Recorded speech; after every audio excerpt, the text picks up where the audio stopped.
Hello दोस्तों, आज हम बोलेंगे संपादकीय डिक्टेशन 80 वर्ड पर मिनट की स्पीड से।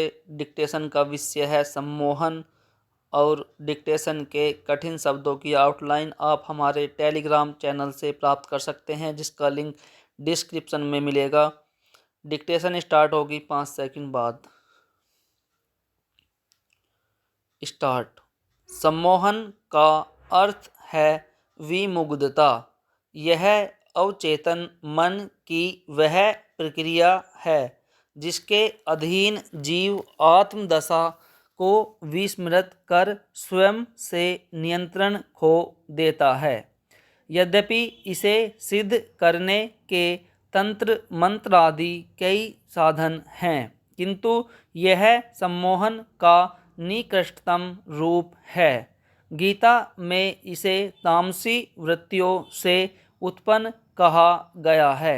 वस्तुतः सात्विक श्रद्धा ही प्रगाढ़ होकर सम्मोहन का रूप धारण करती है।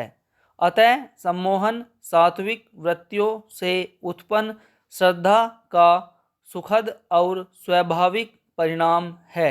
गोपियों और ग्वाल बालों का भगवान श्री कृष्ण के प्रति सम्मोहन ऐसा ही था।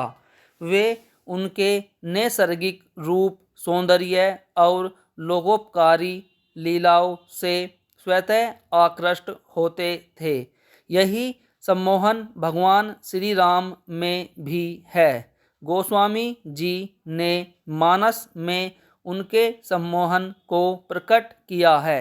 माँ कौसल्या का उनके मुख में ब्रह्मांड दर्शन, धनुष यज्ञ में उपस्थित राजाओं और नर नारियों का श्री राम को अपनी भावना अनुसार विविध रूपों में देखना जैसे अनेक प्रसंग इसी सम्मोहन के उदाहरण हैं।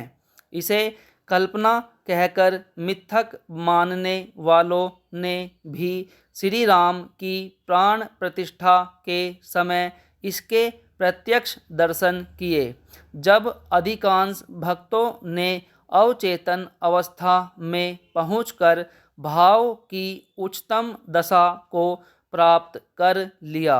नेत्रों से स्वतः अश्रुधारा झरने लगी। शरीर रोमांचित और पुलकित हो गया।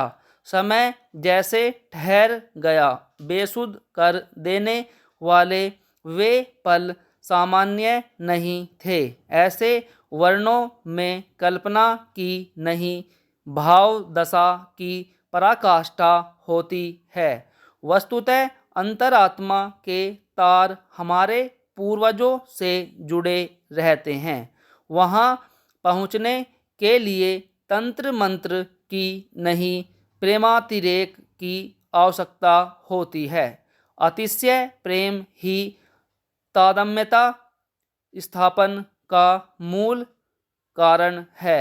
पूर्वज होने से श्री राम हमारे अवचेतन मन में सदा विराजमान रहते हैं। श्रद्धा और भक्ति का सैलाब सारे तटबंध तोड़कर हमारी मनस चेतना के तार उनसे जोड़ देता है और हम भाव विभोर हो जाते हैं। यही सम्मोहन की स्वाभाविक प्रक्रिया है।